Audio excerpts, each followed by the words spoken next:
My name is Koroush Saraf. I'm the product manager at Fortinet. And in the analytics section, I just wanted to review. We've had FortiPresence for about 4 years now. We divide FortiPresence into 3 categories. One is anonymous analytics. The middle one is where people log in. So we call it social Wi-Fi. And it's not just about Facebook logon or Google logon. It's also about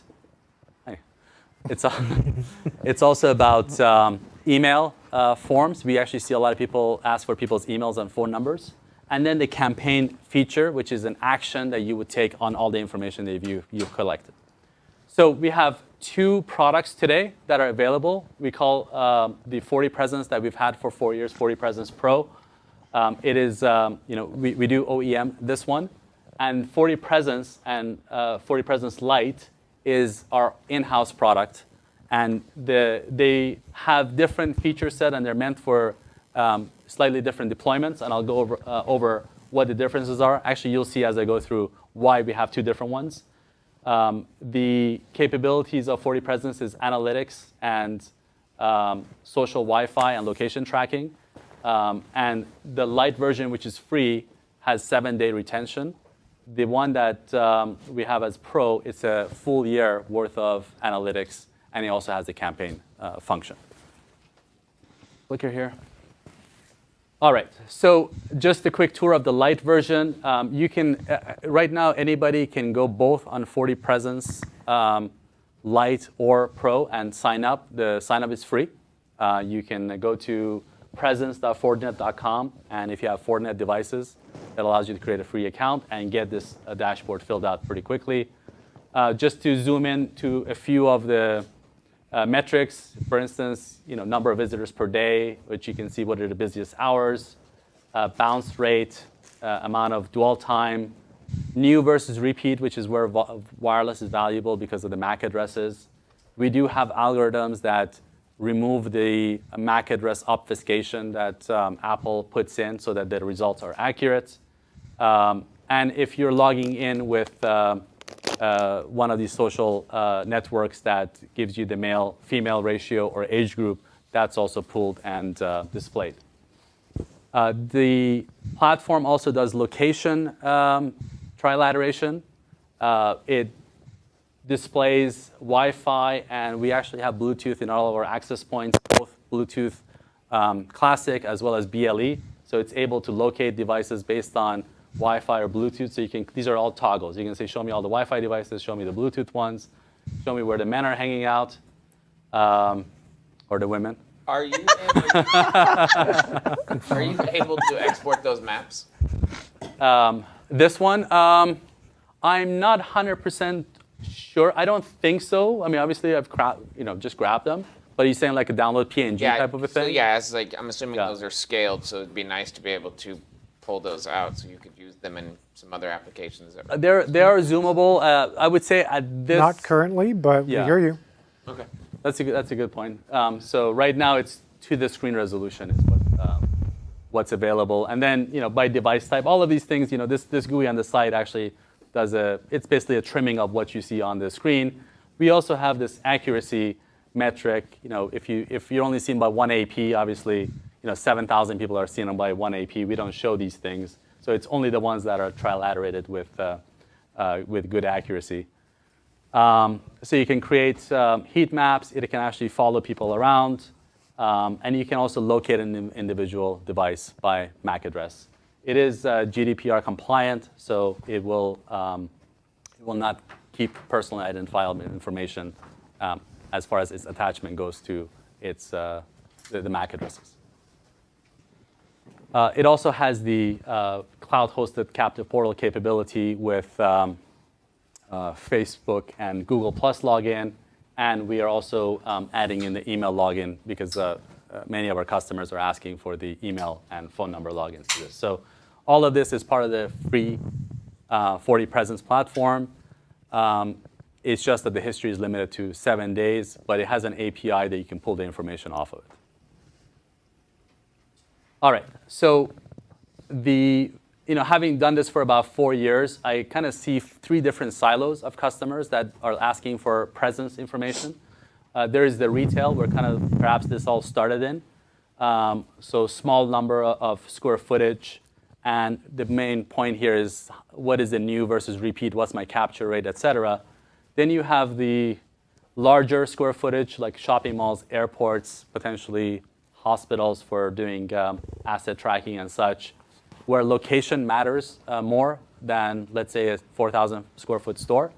And then we also have, we got pulled into a lot of convention halls where you got 3-day show, you got 10,000 people that are showing up, and we actually have done professional services for many convention centers in Europe where the venue, the booth location, and the location of people, as well as the accuracy using surveys has been done by our team. And so, so we spent quite a bit of time on high accuracy of location, and the engine supports that. I was going to go through FortiPresence Pro using a customer example. It's a shopping mall conglomerate owner of several shopping malls in South America. One of the appeals was that we have a multilingual GUI, so you can view all the information in Spanish, for instance. This shopping mall, the goal was to get insight into the 10,000 visitors that visit the mall per day. They have hired this consulting firm that goes and uses these clickers and figure out how many people are coming to the mall. They even ask people, have you been to my other mall? And they've been doing everything using paper and pencil and then entering into Excel. I was actually quite surprised that people go through so much expense and great lengths to find this information. But it was good because now we have a solution for them. So they wanted to capture the customer information, focus on the customer purchase experience, and I'll explain what that means. But at the end, they wanted to be able to action all of this information that they had by creating lists of target audience and be able to add them to the CRM system. And the entire system was paid by marketing budget, and they got a managed service provider to install it all. So switches, access points, the entire thing was a marketing-driven task. And I was actually at the mall, and pretty much everybody was on their mobile phones, having coffee, and especially these with a baby. Nobody was talking to each other. Everybody was just on their mobile phones on Wi-Fi, which was quite interesting. So what they purchased is, our access points, switches, FortiGate, and kind of the same stack that you saw. That's pretty much what most people purchased. This is a map of the mall with the access points in the public corridors. The next part of the project is to actually instrument all of the stores with access points as well. What they get to see from a high-level dashboard is obviously the number of people that have come in, how long they've stayed. The graphs show current day or current week compared to the average. So the faded one is the average information. And I'll just click through just to show you the capabilities of the Pro version of the software. This is a core diagram for the area transition. So each of the mall segment is segmented into an area. So eatery, top floor, bottom floor, et cetera. And this allows them to see the movement of people between the major areas, as well as the pattern of where are the anchor stores and when people come in, where do they go first. This is actually a capability that is very difficult to find if it at all exists in any other platform. As the platform learns about the amount of information or the user's visits, it can bucketize them into persons that visit weekly, monthly, or yearly. So these are the buckets, and it says, okay, about 80,000 people come in between 1 month to 12 months. And in this particular case, this hasn't been installed for a year. But as the number of years increases, they can get a glimpse as to how many still are new visitors to their particular venue, and that's quite valuable for them. The other ways that you see the data is that not only you see the number of people that have come in, it can divide it by the duration, their dwell time in the store, correlated with the weather as well, and it also can do it based on their importance, if you will. Are these regular visitors? Are these new visitors, occasional? So, another cut of the data over the same hourly graph. So it allows multiple cuts. But it even goes further to say, OK, out of everybody that I'm seeing, how many are new customers?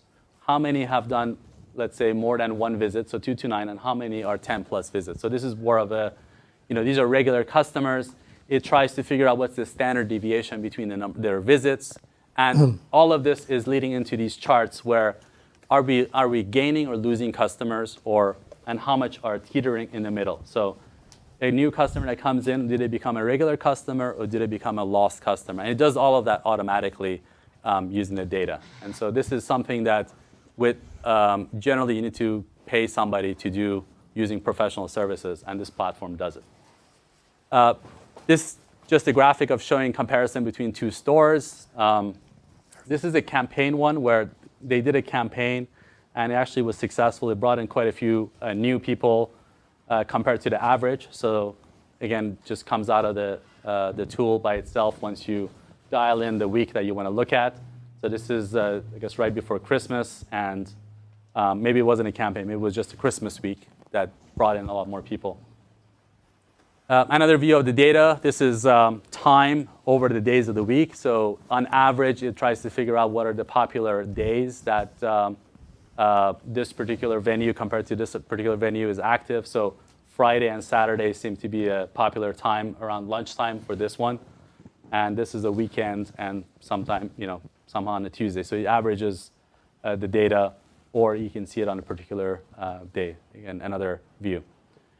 As far as the social Wi-Fi portion goes, so it's not just about logging in. It's also about surveying customers. So as part of the login process, it can ask questions, and it doesn't try to ask 20 questions. It asks 1 or 2 questions at a time. Next time you come in, it knows what you answered and asks you another 2 questions that are related. So it actually builds over time. So you can ask, how was your experience, et cetera. I find that this is actually one of the most valuable pieces of the tool, because people just tell you exactly what they want you to tell you. Sometimes pretty interesting information comes out of this.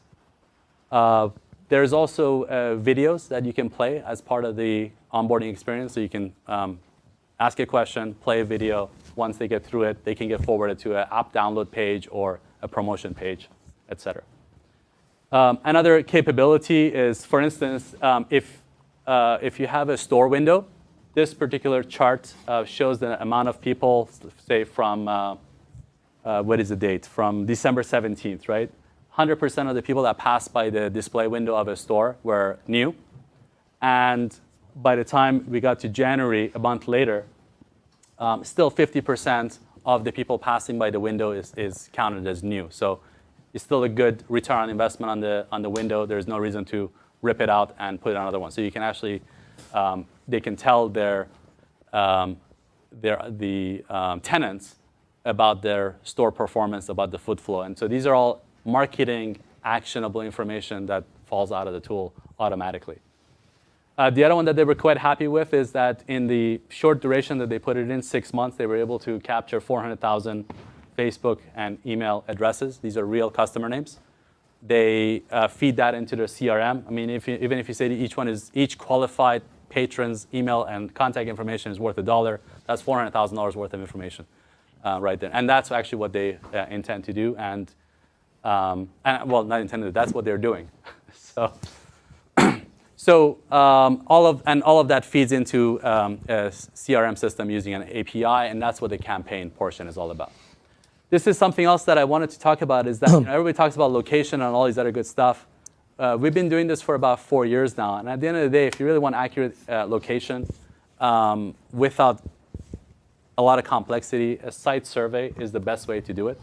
So what this does is that this allows somebody to go in a, generally we do this for convention halls, to go stand in a convention hall, mark their location on the map. So the blue one is what it originally calculates, but you say, no, I'm not there, I'm actually over here. And it will actually learn that, and now it has a fingerprint for this new location, and now the entire map becomes accurate without spending gobs of money. What we are learning is that there is so much reflection off of concrete, off of metal ceilings and stuff like that, that no matter what you do, you are not sure. And this is the best way to make sure.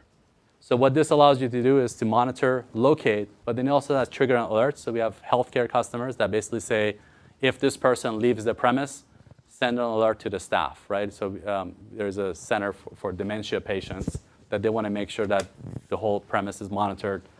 And if the location changes, send triggers. And so these are all the things that we do. Another one is attaching people counters. So a lot of customers have either laser beam people counters or these stereo cameras. The tool is able to extract that information and align the observations that it does off of Wi-Fi with those people counters, so you can normalize their data across the entire site. And I wanted to show you a few things peeking into the future. The FortiPresence Pro platform not only supports Fortinet, but it supports Aruba and Cisco wireless as well. So both, all four, you could say, platforms are supported with a single dashboard. So if you have a heterogeneous network, you can use FortiPresence Pro. Even light bulbs are also supported with the BLE. So there are airports that are deploying fluorescent or fluorescent tube-like LED bulbs, and those are being collect location information at a very high fidelity, and all of that can be analyzed by this platform as well. Just changing gears, so location and presence is not just by Wi-Fi. Fortinet has a line of cameras as well. It's a full-blown camera system, outdoor, indoor, zoom, pan, tilt, with recording capability. What the engineering has done is they've added people recognition on top. So they were showing me a demo. This is our lobby they just came in on, and I was like, oh, that's pretty cool. We can all count people using cameras too. And then I noticed that these two things are also, have a square on them. Like, well, these are not people. You may be counting them wrong then. So then they were like, oh no, it actually knows what people are. And they gave me a more extensive demo where there's a whole bunch of objects that the camera is looking at, but it actually can identify what these things are using machine learning, essentially. So it knows 70% probability this is a bottle, to 80% probability it's TV monitor, 61% that's a plant, mouse, cell phone, keyboard, it all just does it. I was like, wow, I'm going to trick this thing. I picked up a banana, and I was like, oh, 70% is a banana. So it's actually, all of these things are technologies that we have inside Fortinet, and I just thought I'd give you a glimpse as to what you could expect or what customers could even ask us. And this is also a future topic. So I talked about FortiPresence Lite, which is the 7-day, the Pro version. And at some point in the near future, we'll remove the 7-day limit. And actually, you shouldn't say free. And we'll have a license for the 365-day retention as well, after it kind of comes out of the initial in-service cycle that it's in.